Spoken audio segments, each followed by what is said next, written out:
दोस्तों, आज आपके साथ एक ऐसी बात शेयर करने लगा हूँ जो रूहानी रमूज़ को खोल देती है। बहुत सारे लोग रूहानियत की राह पर जब निकलते हैं, ज़िक्र अज़कार करते हैं, वज़ाइफ पढ़ते हैं, चिल्ला भी करते हैं, मुजाहिदा करते हैं, लेकिन उनसे कोई ना कोई ऐसी तो गलती होती होगी जिसकी वजह से जिस मकसद के लिए उन्होंने वो वज़ीफ़ा शुरू किया होता है, वो पूरा नहीं होता। आज मैं आपको इस हवाले से बताने लगा हूँ कि बहुत सारे उलमा से, सूफ़िया से, आमलीन से, चूँकि मेरी मुलाकातें होती रहीं, उनसे ये रमूज़ की बातें मैं पूछता रहा।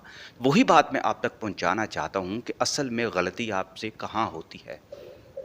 उलमा और रूहानी मशाइख का कहना है कि जब कोई भी वज़ीफ़ा, अमल या ज़िक्र नियत के साथ शुरू किया जाए तो वो एक रूहानी मुआहिदा बन जाता है। चूँकि ये पूरा इस्लामी एक वज़ीफ़ा होता है, इसके शुरू होते ही इंसान अपने आप को अल्लाह की एक ख़ास तवज्जो और फ़ैज़ के निज़ाम से जोड़ लेता है।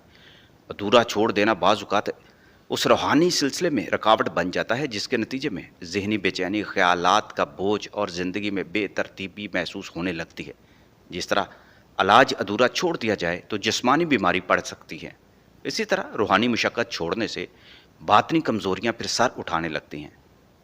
आमलीन और अहले इल्म कहते हैं, और तजर्बे की भी यही बात है कि हर वजीफ़ा के पीछे एक रूहानी नज़म, तादाद और वक्त का ख़ास असर होता है। अगर कोई बिना मशवरे सख्त या जिन्नाती असरात वाले वज़ाइफ शुरू करके बीच में छोड़ दे तो बाज़ दफ़ा उसके असरात उलट जाते हैं, ख़ास तौर पर जब वजीफ़ा जिन्नात, हिफाजत या बंदिश के तोड़ से मुतल्लक हो या रिज़्क़ के हवाले से हो। इसलिए मशवरा यही है कि या तो ऐसा अमल शुरू ही ना करें जो पूरा ना कर सकें, और अगर शुरू करें तो पहले किसी मोतबर आलिम या साहिब से इजाज़त लेकर मुकम्मल किया करें, ताकि फैज़ भी मिले और रूहानी नुकसान का अंदेशा भी बाकी ना रहे। और ख़ास एक और बात, एक वक्त में एक ही वजीफ़ा करना चाहिए। यही ज़्यादातर जितने भी आलमीन हैं, आमलीन हैं, वो यही बताते हैं।